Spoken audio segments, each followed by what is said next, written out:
Ah, Disney. Animated classics, world-renowned theme parks, and decades of family-friendly entertainment. But when it came to toys, Disney had a huge problem. Boys action. Long before the years of Disney purchasing Lucasfilm and Marvel, there really wasn't too many action figures for boys. Of course, you can get a number of Disney princess dolls and tons of cutesy plush talking animals, but they needed to break out into the boy market, and luckily for us, there were a few action figure lines back in the day that Disney delivered just that. So on this episode, we're looking at 14 awesome Disney action figure lines.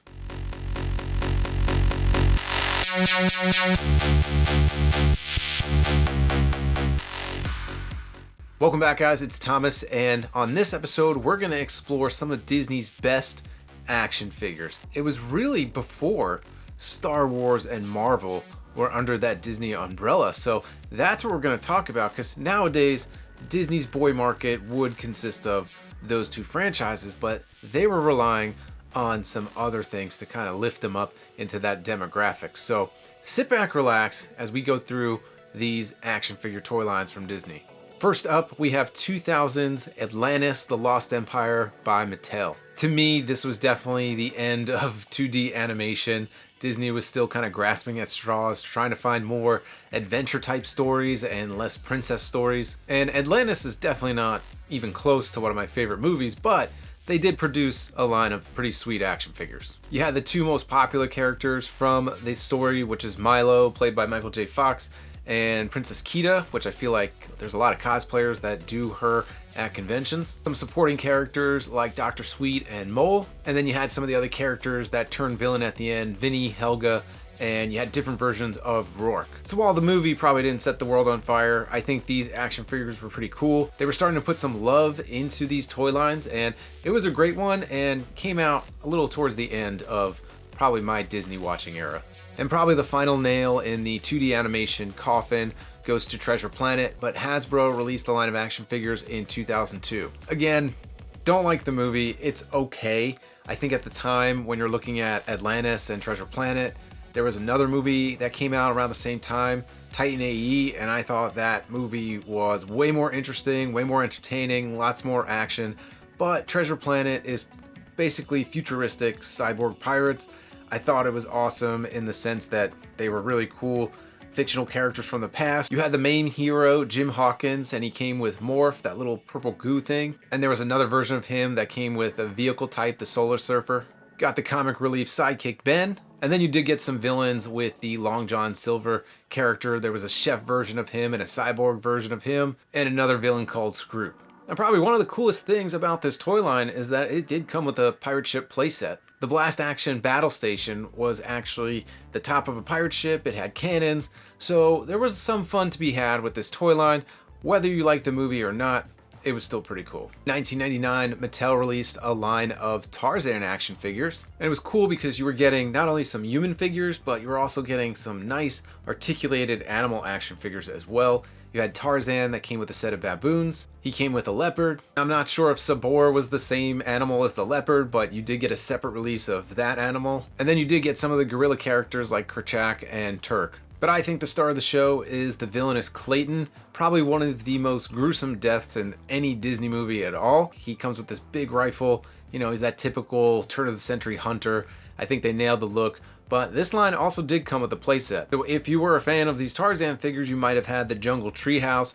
Just looked like a cool scenic place for your figures, and not a lot of Disney figures got a playset. This one might be a little surprising, but I'm adding 1995's Pocahontas by Mattel. This is predominantly a love story, but there is some action to it. You have the Native Americans fighting off the explorers. Of course, you got the main character, Pocahontas. She came with Miko, the raccoon. You got her father, the chief, her best friend, Nakoma. And then you get the Native American Kocoum, who unfortunately sees his fate in the movie. And then from the other side, of course, you got a John Smith, the villainous Radcliffe, but he does come with the pug, Percy, his assistant, Wiggins. And my personal favorite is the character Thomas. And if you didn't know, Thomas was actually voiced by Christian Bale, so yeah, that was Batman. And this too did come with a playset. It was called the Field of War, and it's not the greatest playset, but it does serve some kind of atmosphere background. There's trees, there's rocks, a bridge, so I guess it's fun, but I still thought that these figures were cool, and I didn't know that there was a Thomas figure, so I might have to go get that one. Next up is one that I've talked about before on the channel, and that goes to 1996 Mighty Ducks by Mattel. This was a fantastic toy line. You had anthropomorphic ducks, and they were superheroes. By day, they were on a hockey team, of course, just like the movie and the actual NHL team, and at night, they fought the evil Lord Dragonus. And these were just awesome figures because you got 3 different versions of the characters. You did get them in their superhero outfits, you got them in their hockey outfits, and then they would do some battle action, more gimmicky type figures. There was 3 different vehicles. There was the Arrow Wing, the Turbo Wing, and my favorite, the Duck Cycle. I think they made mostly every character. The one that I know that they left off the line was one of the female ducks, Tanya, but for the most part, you can almost get the whole entire lineup with the exception of her. In 1991, Playmates released a line of Tailspin.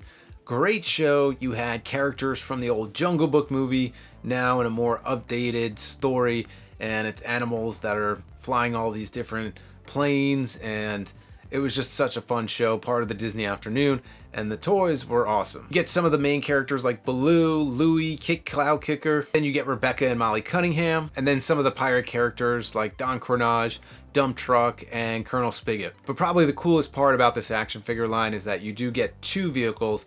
You get the Sea Duck for Baloo, and you get the Tri-Wing Terror for Don Cornage. These are actually super expensive on the secondary market, but it's such a great toy line, just like the next one that I wish I can get my hands on. 1991, Playmates also released a line of Darkwing Duck action figures. Darkwing Duck might be one of my favorite Disney afternoon shows, so I'm definitely excited that we had some of these figures. Of course, we had Darkwing, his partner Launchpad, his daughter Gosselin, and Honker. But the villains that they released for this line were so cool. And the villains that they released for this line I thought were absolutely fantastic. You had Tuscarnini and Bushroot, Steelbeak, and my favorite was Megavolt. He's the one who used to flick his back and he'd create sparks. Such a cool toy line. There were plans for another wave of action figures where we would have gotten more villains. Unfortunately, those never came out. However, there were some awesome vehicles that came with Darkwing Duck line, because there was the motorcycle with the sidecar, and then the airplane called the Thunderquack. Now in 2001, my action figure playing days were probably gone, but my sister was just born, so it was kind of cool to get toys for her and watch her grow up and play with them. And Hasbro released an awesome line of Pixar's Monsters, Inc. These were electronic figures with some action features. You have the 2 main characters, of course, Sullivan and Mike. It's Mr. Waternoose. Then you got Randall and his scare assistant Flem. There was a CDA agent, which I guess you could have used as an army builder. He was just a fun figure to begin with. But my favorite of the Monsters, Inc. figures was George and his assistant Ray. Not so much Ray, he was a cool figure by design, but George, I don't know if you remember, he's the one that gets the sock on him and then has to get shaved. He has an action feature where he has the sock on his back, you hit his head, and then his hair falls off. So then he's just kind of naked underneath. He comes with the flea collar. So just a cool action figure line. Unfortunately, there was 2 characters, I think, missing from this line. You didn't get Celia, Mike Wazowski's girlfriend, and there was no Boo. So some of the main characters from the movie, unfortunately, we never got into this toy line, but I remember watching my sister play with these, and it was an absolute blast. Just a few years before Disney purchased the rights to Marvel, they created their own superhero family with Pixar's Incredibles. In 2004, there were some Disney Store exclusives where they actually did the whole family. Mr. Incredible, Elastigirl, Violet, Dash, got Jack Jack, got Frozone, and of course the villain, Syndro. I think these were Disney Store exclusives, so probably if you didn't have a Disney Store around you, it was hard to kind of get your hands on these, but they were still super fun. The Disney Renaissance of animation that started in the late 80s, many would say ended with this movie before the slow downfall. And that goes to 1994's Lion King, and Mattel gave us an awesome line of animal action figures. Other than The Lion King just being one of the greatest animated movies of all time, there really wasn't a lot of articulated animal figures at the time, especially ones with names and characters. So I thought this was a fantastic line. The quality was awesome, and we did get a whole bunch of them. So of course you did get the main characters, Mufasa, Simba. You got Simba when he was younger and when he was older. Zazu, Rafiki, Timon and Pumbaa, of course. And then you do get some villains with the hyenas, which I thought were awesome, and we did get a Scar. Some notable characters missing were Nala, But you know what? At the same time that this toy line came out, I believe Burger King was doing a promotion for it, and that Nala actually fit perfectly within this toy line. So we did get a nice set of different animal action figures, and these are really hard to come by, but I think they were still some of the best. So Lion King, definitely one of my favorites. In 1992, Mattel made action figures for Aladdin. And this is probably one of my favorite Disney movies of all time. But I would say this is probably one of the first times that Disney broke away from kind of the princess era and started giving us something more boy-centric. Did get multiple variations of Aladdin. There was one of him with magic carpet, Abu, there's one of him with a sword. We got multiples of Jasmine. We got multiple figures of Jafar. So you got him with his staff. There was another one that came with Iago.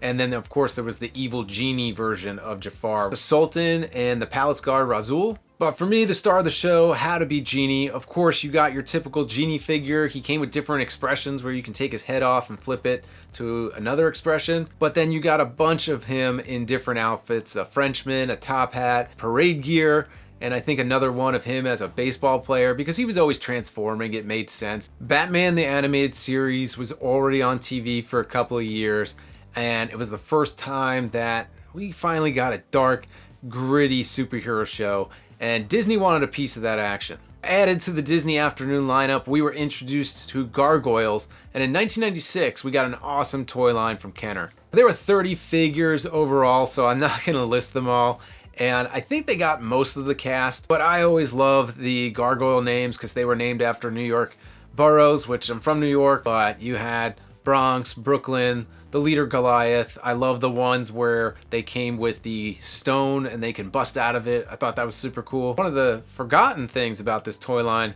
was the castle play set. This thing was massive. It would have been super cool to have it all set up with your gargoyles, and I think it's definitely one of those forgotten play sets, so glad it made it to the list. Rewind a bit because now we're going to go back to probably one of the first action figure lines from Disney, but I think it's one of the best, and that goes to 1990s Dick Tracy, and the figures were done by Playmates. Playmates was doing Turtles, and these figures were built almost to kind of fit within your Turtles, and they're cops and robbers. How do you make cops and robbers exciting? You give them all different colors. I think the movie did that really well, and it translated so awesome to these action figures. Of course, you get Dick and Sam, your two heroes, and then you just get all the thugs. Itchy, Flat Top, Big Boy. My favorite was the Tramp. We did talk about the blank on probably one of the most expensive figures ever. That figure was pulled from shelves because they thought it would spoil the movie as Breathless Mahoney. Two vehicles that came with this line. They were the same vehicle. One was made for the cops, one was made for the villains. There was just such a cool toy line. The colors popped.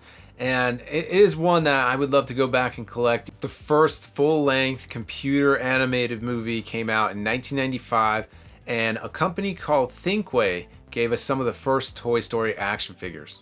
What's crazy is that most of the toys on this list are from Hasbro or Mattel, and both of those companies passed up on making Toy Story figures, but this small company from Canada, they took it on, and I think they did a phenomenal job. We got multiple variations of Woody, Buzz, Rex, and Ham. Wave 2, you got the alien and you got Babyface, that doll baby head with the erector body. I wish they would have gone deeper instead of just giving us so many variants of the two main characters, but I think with this one, you can kind of fudge some other toys into it because that's how Andy played with his toys. If you had a bucket of green soldiers, you can mix them in.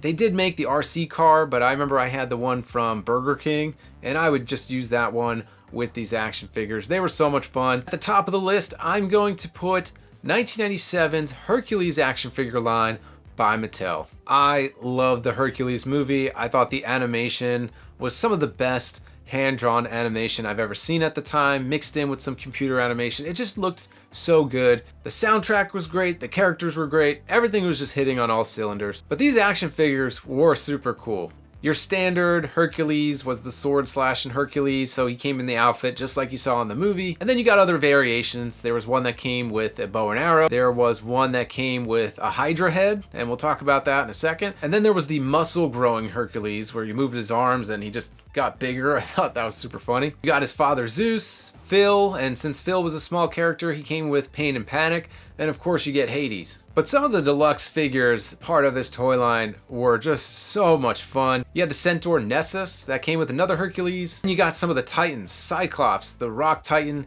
and the Ice Titan. All of them came with Hercules. The Nessus should have came with Meg.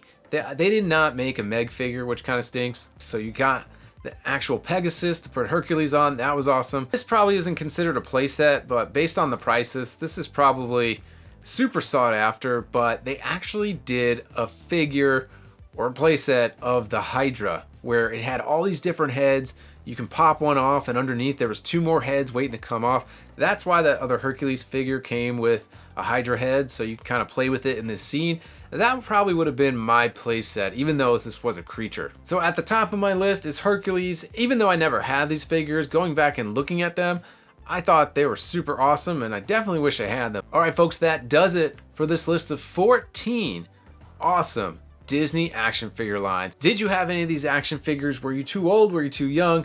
Which one was it? I only had a few of these. I know for sure I had the Toy Story ones, Darkwing Duck, and the Mighty Ducks, and of course Dick Tracy, but pretty much everything else on this list I never had, but I always remember seeing at friends' houses or in Toys R Us, and for some reason we passed up on them. And I know Disney's now focused on Star Wars and Marvel, but they were focused on some of their original stories. We did get some gems, so hope you enjoyed this video, folks. If you did, hit like and subscribe, and until the next episode, we'll catch you next time.